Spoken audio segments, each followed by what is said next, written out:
कहाँ पर ले आए वो अपने आप को। $40 ट्रिलियन की इकोनॉमी की बात हो रही है और हम दिवालियापन के नजदीक है। इस वक्त हमारी जो लड़ाइयां हैं वो तो बड़ी सीरियस हो गई हैं। इंटरनली हम गुत्थम गुत्था हैं। एक बड़ी अहम खबर है और वो खबर ये है कि Mukesh Ambani says Indian economy to grow 13 fold to $40 trillion by 2047। Acceleration of growth by making India a $40 trillion economy by 2047, up from $3 trillion today. आपको ये भी बता दें कि पाकिस्तान के जो सोवराइन बॉन्ड्स हैं उनकी कीमत काफ़ी हद तक गिर चुकी है और अगर दिसंबर तक पाकिस्तान ने अदायगी ना की तो फिर पाकिस्तान दिवालिया हो जाएगा। जब सियासी अदम इस्तेहकाम मुल्क को खा रहा है, मुल्क सिर्फ कर्जों पर चल रहा है, अवाम को 2 वक्त की रोटी मैसर नहीं। मैं कहता हूँ लोग हार्ट अटैक से मरने ना शुरू हो जाए। कितनी एंजाइटी है हर पाकिस्तानी में। My mind, it is a foundational technology that unlocks the full potential of other 21st century technologies like artificial intelligence, Internet of Things, robotics, blockchain, and metaverse. By harnessing the combined power of demography and digital technologies, India can become the world's leading digital society, setting a benchmark for simultaneously achieving the dual goals of acceleration of growth and inclusion in development. Acceleration of growth by making India a $40 trillion economy by 2047, up from $3 trillion today, and inclusion in development by increasing our per capita income rapidly to $20,000 from $2,000 per capita today. Therefore, it will not be an exaggeration to say that 5G is like a digital Kamdhenu, the heavenly cow that grants whatever we desire. With 5G, India will take longer and faster strides towards Sabka Digital Saath or Sabka Digital Vikas. India may have started a little late, but I want to assure all of you, we will finish first by rolling out 5G services across the length and breadth of India. And as an industry, we will ensure that we have the highest quality and the most affordable rates that anyone else has in the world. Today, I want to reiterate Jio's commitment to deliver 5G to every town, every taluka, and every tehsil of our district by December of 2023. एक बड़ी अहम खबर है, बहुत important topic है इस reason का, south Asia का। और जब हम बात करते हैं पाकिस्तान की, इंडिया की, बांग्लादेश की तरक्की की बात करते हैं और फिर हम बात ये करते हैं कि अब जो पाकिस्तान में इस वक्त पॉलिटिकल टर्मोइल है उसकी वजह से हमारी तमाम तरक्की रुक चुकी है, यानी ये कि हम इसमें इतने ज़्यादा बिजी हैं कि हम किसी और तरफ नहीं देख रहे।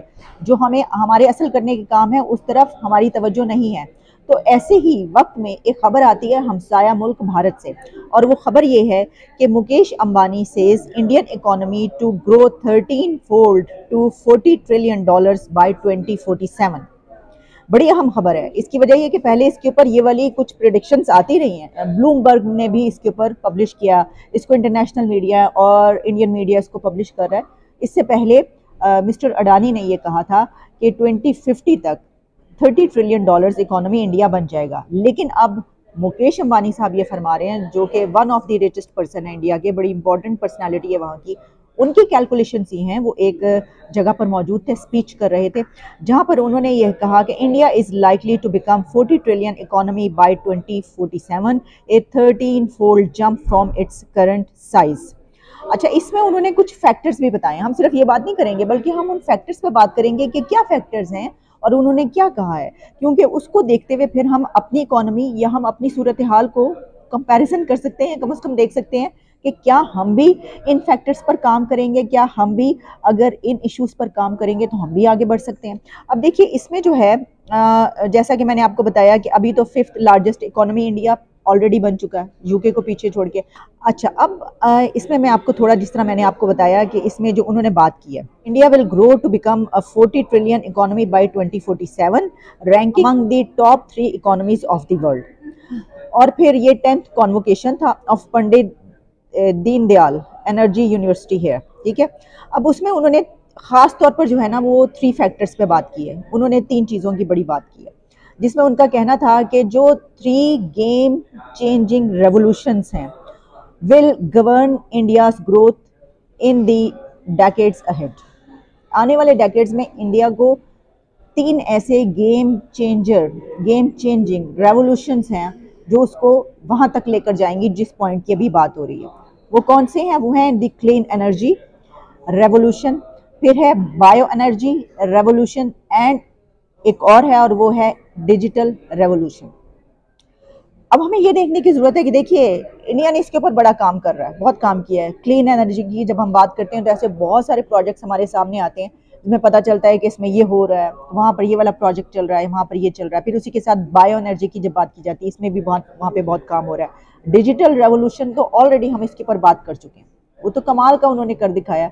और इसमें ये नज़र आ रहा है कि जिस तरह के वहाँ पर 5G की बात हुई, फिर वहाँ पर क्या क्या कुछ लॉन्च हुआ इसके हवाले से, जब वो खबरें आ रही थी हमने उसके ऊपर बाकायदा उसके ऊपर प्रोग्राम किए थे। अच्छा, फिर ये बात कही जा रही है कि जो ख़ास तौर पर क्योंकि एक बड़ा मसला दुनिया का ये है कि जब व्हीकल्स की वजह से जो पोल्यूशन पैदा होती है तो उसके बारे में अब ये है कि वो उसको ख़त्म करके किस सन तक, कौन से ईयर तक जो है वो उसमें एक बड़ा रेवोल्यूशन ले आए। अच्छा, इसमें जब स्टडी की बात हुई तो एक बड़ा फैक्टर तालीम का है।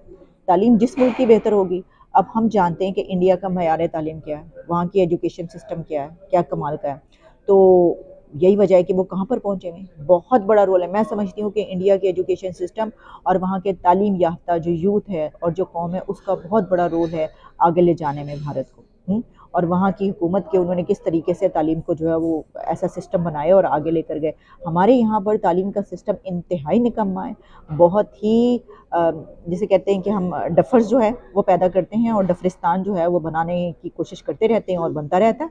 और यही वजह है कि इस वक्त हम डिफॉल्ट के करीब हैं। मैं कहता हूँ मैंने तो अब बिल्कुल भारत के साथ कंपैरिजन करना छोड़ दिया। उसकी वजह ये है अब आपका कंपैरिजन अफगानिस्तान और सोमालिया से हो सकता है, क्योंकि मेरे ख्याल में अफगानिस्तान भी इस वक्त तालिबान ने जिहाद का काम छोड़ दिया है, आपने उसका ठेका ले लिया। इस वक्त तालिबान आपसे ज्यादा ओपन माइंडेड और ज्यादा अक्लमंद नजर आ रहे हैं, उनकी इकॉनमी आपसे ज्यादा बेहतर नजर आ रही है।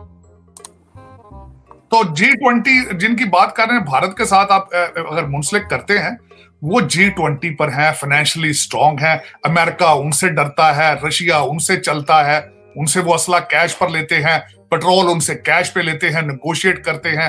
ये ऑक्सफोर्ड ग्रेजुएट जो अमीरुल मोमिनीन है, पता नहीं किस मुंह से कहता है कि वो मोदी ये कल की स्टेटमेंट में जरा इस पे जरा थोड़ा सा आप आज बात करना चाहूंगा। कल खान साहब ने, अमीरुल मोमिनीन ने एक स्टेटमेंट छोड़ी है कि जब तक मोदी पावर में है हम उससे बात नहीं करेंगे। खान साहब, नुकसान आपका है या मोदी का है? मेरा ये ओपन क्वेश्चन है आज, ये बल्कि बहुत सेंसिटिव मैटर है। ये एक ऑक्सफोर्ड ग्रेजुएट जो प्राइम मिनिस्टर रह चुका हो उसको जेब देता है ये स्टेटमेंट देना। अगर मोदी साहब ने 8 से 10 साल पावर में लेना है तो आपने पाकिस्तान को ताला लगा के फिर आप लंदन शिफ्ट हो जाए आप। और दूसरा मैं ये कहूंगा कि मोदी खुद हिंदू हैं और जिस मुल्क के वो प्राइम मिनिस्टर हैं मेजॉरिटी वहां पे हिंदू हैं, उनको वो उनकी तरक्की के लिए वो सिंसियर हैं। आप अगर पाकिस्तान को डिलीवर नहीं कर पाए तो मोदी का क्या कसूर है उसमें?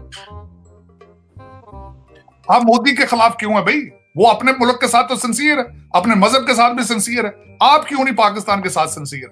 आपने 3.5 साल में क्या किया? आप 25-25 साल के बच्चे आपने मिनिस्टर ले आए थे, आप जिनको मेरा अपने मोहल्ले में कोई उनसे शेक हैंड नहीं करता, मोहल्ले का किरानेदार उनको उधार नहीं देता, आप उनको मिनिस्ट्रियां पकड़ा दी, आप वो अरबपति बन चुके हैं। ये खान साहब तो उनका कसूर क्या है? मोदी का क्या कसूर है भाई इसमें?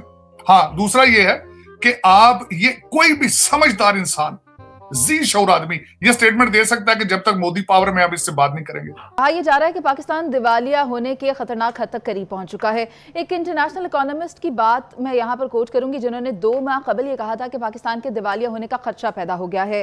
Pattern in chief APTMA Gohar Ejaz ने भी आज वजीर आजम पाकिस्तान और इसहाक डार को भी खत लिखा है और ये अंदेशा जाहिर किया है कि टेक्सटाइल इंडस्ट्री बंद होने लगी है।